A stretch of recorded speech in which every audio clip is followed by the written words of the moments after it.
रायगड महाराष्ट्रासह देश विदेशातील ताज्या बातम्या पाहण्यासाठी मॅक्स इंडिया लाईव्ह चॅनलला सबस्क्राईब करा आणि बेल आयकॉन दाबायला विसरू नका.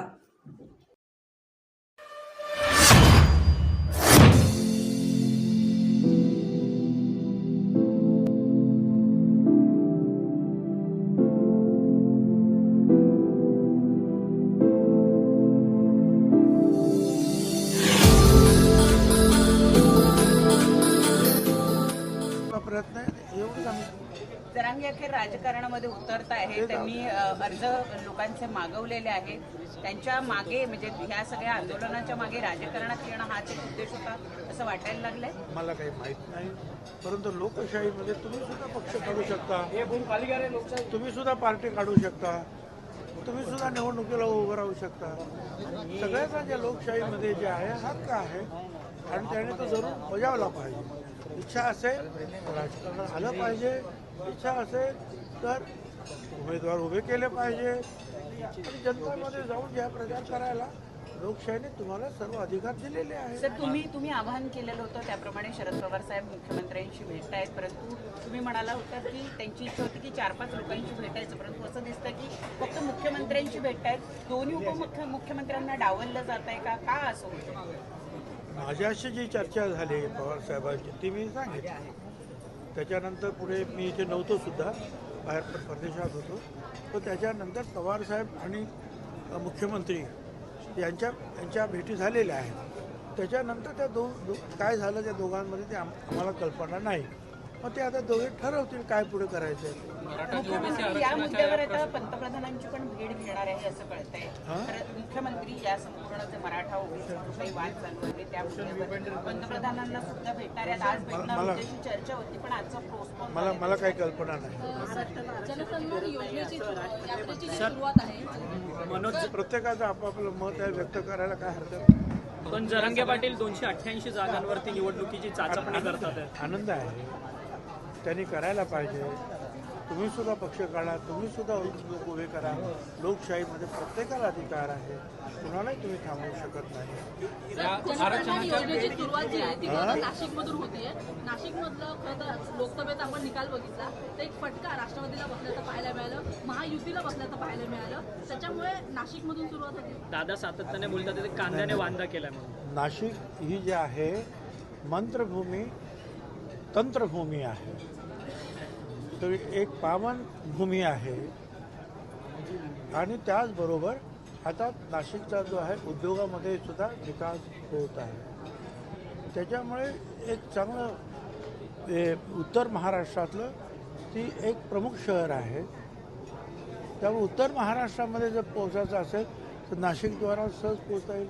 आपल्याकडे उत्तर महाराष्ट्र, विदर्भ, मराठवाडा, पश्चिम महाराष्ट्र, कोकण, तर प्रत्येक ठिकाणी आपल्याला जायचं आहे.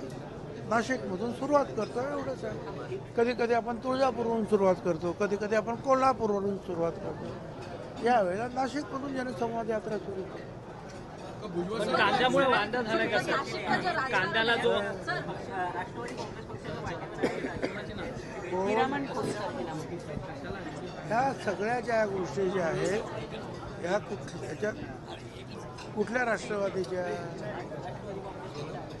असं होय, मला तर काय म्हणून ते काही बोलले नाही तसं.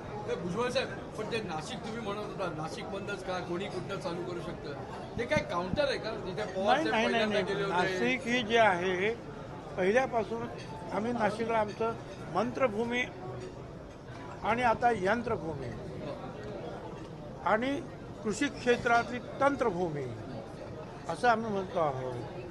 तर एक अतिशय पहिल्यापासूनच अतिशय प्रसिद्ध असलेलं शहर आणि उत्तर महाराष्ट्रातलं एक प्रमुख शहर. त्यामुळे तिथे आपण जर बोललो उत्तर महाराष्ट्रामध्ये जातो, महाराष्ट्रात जातो, उत्तर महाराष्ट्रात नक्की जातो. आता आपण कधी तुळजापूरवरून सुरुवात करतो, कधी कोल्हापूरवरून करतो, तर तशी आता नाशिकमधून सुरुवात केली. पण सर विकासाचा विषय जरी असला तरी सुद्धा नाशिकमधलं राजकारण सध्या जास्त चर्चेचा विषय झालेला आहे. असं आहे ना की ते तुमचं मत आहे, माझं मत तसं नाही. माझं मत एवढंच आहे की ठीक आहे, आमच्या नाशिकला पहिल्यांदा ते येत आहेत का आणि नाशिकची जनता जी आहे निश्चितपणे त्यांना पूर्णपणे सहयोग देणार, सपोर्ट करणार. विधानसभेला आपल्याला किती जागा मिळवत असं वाटतं? कारण की विधानसभेला महायुतीमध्ये आता आपल्याला हे जे आहे ते अध्यक्ष बसलेले आहेत ते चर्चा करतील ना. आता आमचे अध्यक्ष आहेत, त्यांचे अध्यक्ष, त्यांचे अध्यक्ष, तिन्ही पक्षाचे. इतके दिवस तुम्ही आता सांगितलं पवार पण साहेबांना एक आहे की सगळ्यांना सांगण्यात आले कुणावर अन्याय होणार नाही, हा शब्द सगळ्यांनी दिलेला आहे. तुम्ही पक्षाच्या संमेलनामध्ये म्हटलेला की 80 ते 90 जागा आम्हाला हव्यात. हो ना, ते आता असं आहे काहीतरी आकडा द्यावाच लागतो. आता कोणी तर 100 पण दिलेला आहे, कोणी आणखी 150 पण दिलेला आहे. पण शेवटी कुणावर अन्याय होणार नाही अशा प्रकारची जो भूमिका सगळे नेते घेणार आहे. जागा वाटप कधीपर्यंत होऊ साहेब शकतं? तुम्ही जागा वाटप ज्या वेळेला हे जरंगे अध्यक्षांना त्याची कल्पना आहे की वाटप कधी होणार आहे. जरंगे ज्या वेळेला बोलत होते तुमच्या नावाने पर्सनल घेऊन एकदा पवार साहेबांची तुम्ही भेटून गेलात, आता त्यांच्या 2-3 मिटिंग झाल्या. तर बेसिकली हे जे खेळास्ताक चालू होतं ते कुठेतरी आता स्थिरावलंय. पण मेन मुद्दा अजून तोच आहे ना, मराठ्यांना जे 10% तुम्ही जे फेब्रुवारीच्या लेजिस्लेशननी ऍक्टमध्ये दिलं ते अजून मिळत नाही. ओबीसीचा अजून इश्यू तसाच पडलाय आणि जे कमिशन होतं त्याला आता परत डिसेंबरपर्यंत एक्सटेन्शन दिलेलं आहे. त्यामुळे how do you see this progressing now? काय याचं स्टँडस्टिल आहे? हे बघ, काही प्रश्न जे आहेत हे सोडवायला उशीर लागतो आणि सर्व समावेशक असे निर्णय घ्यावे लागतात. सगळ्यांना बरोबर घ्यावं लागतं. म्हणून तर मी तो प्रयत्न केला की पवार साहेबांना सांगू की बुवा तुम्ही या मिटिंगमध्ये आला नाही, सर्व पक्ष यायला पाहिजे महाविकास आघाडीनं आणि या सगळ्यांबरोबर महायुतीच्या लोकांबरोबर चर्चा करून राज्यामध्ये शांतता कशी राहील त्यासाठी प्रयत्न करायला पाहिजे आणि यातून जे हे प्रश्नाची जी गुंतागुंत आहे ती सोडवायला पाहिजे. पवार साहेबांनी सुद्धा ज्यावेळेला अंमलबजावणी करायची होती या आरक्षणाची, त्या आरक्षण पक्षानं बोलवून त्यासाठी आता प्रयत्न सुरू आहे.